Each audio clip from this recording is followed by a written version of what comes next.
3월 1일 화요일 새벽 기도회를 시작하겠습니다.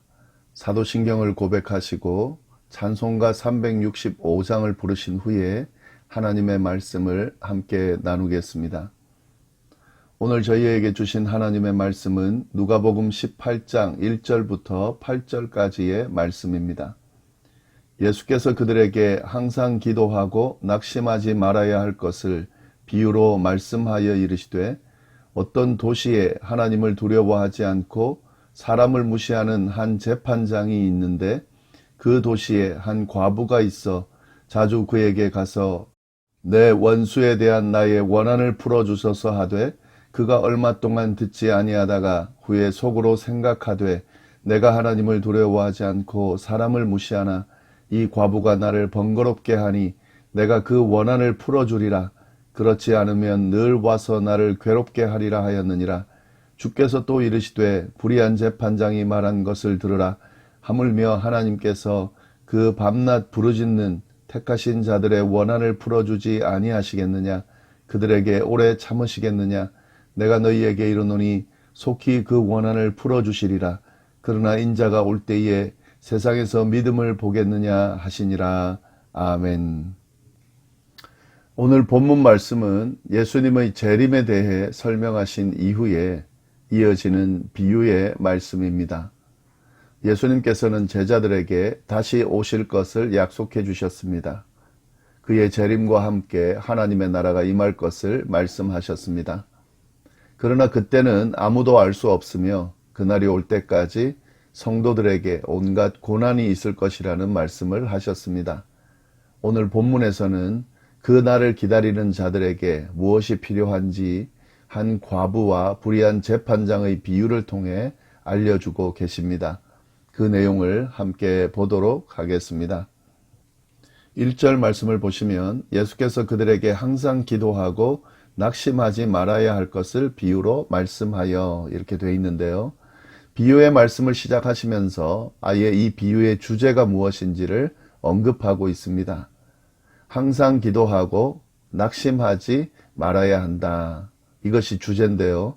예수님께서는 당신의 재림을 기다리는 제자들에게 항상 기도하고 낙심하지 말라는 가르침을 주셨습니다. 그들에게는 이러한 자세가 필요하다 하는 거죠. 이 주제를 감안하면서 비유의 말씀을 보면 좋겠습니다. 2절, 3절 말씀입니다. 이르시되 어떤 도시에 하나님을 두려워하지 않고 사람을 무시하는 한 재판장이 있는데 그 도시에 한 과부가 있어 자주 그에게 가서 내 원수에 대한 나의 원한을 풀어주소서 하되. 배경과 등장인물이 소개되고 있습니다. 어떤 도시에 사는 한 재판장이 있었는데 그 재판장은 하나님을 두려워하지 않고 사람을 무시하는 재판장이다 하는 거죠. 한마디로 나쁜 불의한 재판장이 있었습니다. 그 도시에는 또 한 과부가 있었다고 나오는데요. 이 과부는 불의한 재판장에게 가서 자신의 원한을 풀어달라고 지속적으로 요청을 하는 과부였습니다. 이러한 과부의 요청에 재판장이 어떻게 반응했을까? 그 다음 내용에 나옵니다. 4절, 5절 말씀입니다. 그가 얼마 동안은 듣지 아니하다가 후에 속으로 생각하되 내가 하나님을 두려워하지 않고 사람을 무시하나 이 과부가 나를 번거롭게 하니 내가 그 원한을 풀어주리라. 그렇지 않으면 늘 와서 나를 괴롭게 하리라 하였느니라. 재판관은 과부의 반복적인 요청을 거절했습니다. 말 그대로 그는 하나님을 두려워하지 않고 사람을 무시하는 재판장이기 때문에 당연한 반응을 보였습니다. 그런데 이 재판장이 얼마 동안은 듣지 않았지만 마침내 과부의 요청을 들어주기로 결정했습니다. 그 이유가 분명히 언급되고 있습니다. 하나님을 두려워하고 다시 사람을 무시하지 말아야 되겠다라고 들어주는 것이 아니라 내가 하나님을 두려워하지 않고 사람을 무시하긴 하지만 이 과부가 나를 번거롭게 해서 내가 그 원한을 풀어주리라 라고 결정을 합니다. 왜냐하면 풀어주지 않으면, 그 원한을 들어주지 않으면 계속해서 자신을 괴롭게 할 것이다. 그게 이유입니다. 이 과부의 이야기를 들어준 이유가 자신을 계속해서 괴롭게 하기 때문에, 만약에 들어주지 않으면 계속해서 이럴 것이라는 것 때문에 정말 괴로울 정도로 스트레스를 받고 있는 거죠. 그래서 어쩔 수 없이 그의 요청을 들어주기로 결정했다. 예, 이렇게 이야기를 하는 거죠. 이게 비유의 내용입니다. 예수님은 이 비유의 말씀을 하신 후에 그 비유의 의미를 설명해 주시는데요. 6절 이후의 말씀입니다. 주께서 이르시되 또 이르시되 불의한 재판장이 말한 것을 들으라. 이 불의한 재판장이 하는 이야기를 좀 들어보라는 거죠. 그 모습을 주의 깊게 보라는 거죠. 7절 하물며 하나님께서 그 밤낮 부르짖는 택하신 자들의 원한을 풀어주지 아니하시겠느냐. 그들에게 오래 참으시겠느냐. 불의한 재판관이지만, 하나님을 두려워하지 않고 사람을 무시하는 재판관이지만 계속해서 간청하는 과부의 요구를 귀찮아서라도 들어줄 수밖에 없었던 것처럼 하나님께서 밤낮 부르짖는 택하신 자들의 원한을 풀어주시지 않겠느냐는 해석입니다.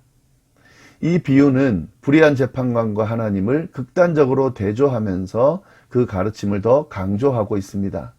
불의한 재판관도 계속되는 호소를 들어주는데, 불의한 재판관은 원래 이 호소를 들어주지 않아야 되는 사람입니다. 그런데 그러한 사람도 계속 간청하면 귀찮아서라도 들어줄 수밖에 없는데, 공의롭고 사랑이 풍성한 하나님이시라면 더더욱 우리의 기도를 잘 들어주시지 않겠느냐 하는 내용이죠. 이것이 바로 예수님께서 하고자 하시는 말씀입니다.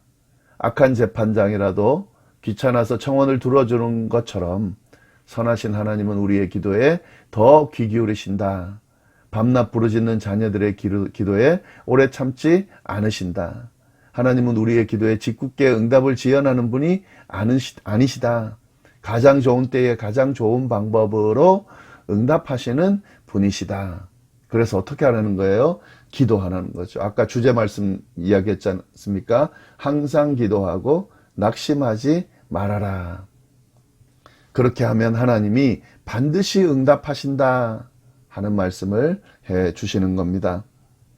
여러분이 예수님의 가르침을 좀 잘 명심하시기를 바랍니다. 우리가 하나님 앞에 기도할 때에 이런 확신이 있어야 됩니다. 예수님이 말씀해 주신 이 말씀을 기억하고 기도할 수 있어야 됩니다. 하나님 우리의 기도를 들으십니다. 우리의 기도에 응답해 주십니다. 우리가 기도한 내용에 지연하지 않고 가장 좋은 것으로 가장 좋은 때에 응답해 주십니다. 그런데 가끔씩 기도에 응답하지 않는, 그래서 지연되는 경우가 있습니다.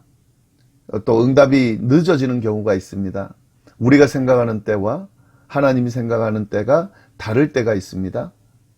그러나 그래도 이렇게 간구해야 되는 거죠.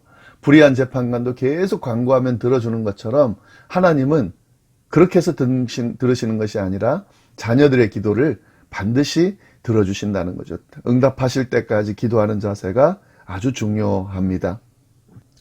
예, 이 지금 예수님이 말씀하시는 8절 말씀 보시면은 이렇게 되어 있는데, 내가 너희에게 이르노니 속히 그 원한을 풀어주시리라. 그러나 인자가 올 때에 세상에서 믿음을 보겠느냐 하시니라. 지금 예수님이 말씀을 하신 이유는요, 우리가 응답받기를 원하는 시점과 하나님의 시점이, 하나님이 응답하는 시점이 차이가 있을 수 있다는 이야기를 하는 거죠. 예수님은 분명히 하나님이 속히 그 원한을 풀어주실 거라고 말씀하시면서도 동시에 인자가 올 때에 믿음을 볼 수 있겠느냐고 반문을 하셨습니다. 예, 이 말이 무슨 의미냐? 이 질문은 17장의 마지막 부분과 연결이 되는데요. 하나님의 날이 속히 오겠지만 그 날이 올 때까지는 많은 고난이 있을 것이라고 말씀하셨어요.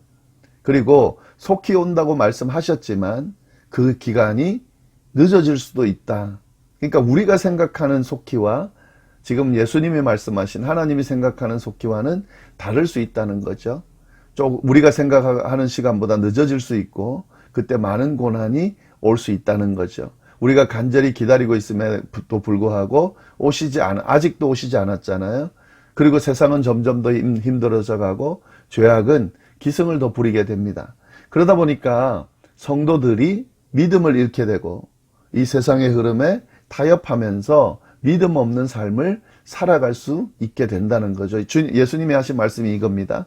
인자가 올 때, 그러니까 다시 오실 때에, 재림하실 때에 세상에서 믿음을 볼 수 있겠느냐? 믿음을 보기가 힘들 거라는 거죠. 늦어지고 핍박과 고난이 심해지면 믿음 지키기가 힘들기 때문에 예수님이 이 말씀을 하시는 거죠. 그래서 예수님께서 제자들에게 이 가르침을 주시는 겁니다. 항상 기도하고 낙심하지 말아라. 끝까지 포기하지 말고 하나님께 간구해라. 끈질기게 간구하며 하나님의 때를 기다리는 이 믿음이 필요하다. 그러면 반드시 응답해 주신다 하는 말씀을 오늘 말씀을 통해서 해 주시는 겁니다. 이 비유의 말씀을 좀 정리를 해 보겠습니다. 세 가지로 좀 정리해서 말씀을 드릴 텐데요.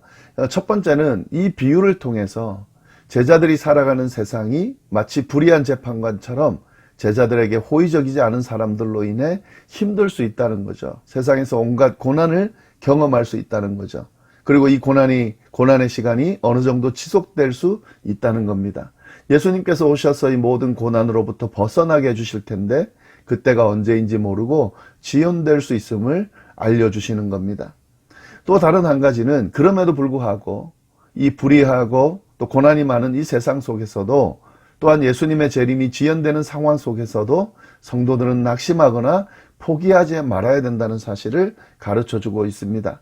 계속해서 하나님 앞에 꾸준히 지속적으로 나아가서 하나님의 공의가 세상에 실현되기를 기도해야 된다라는 사실을 알려주고 있습니다.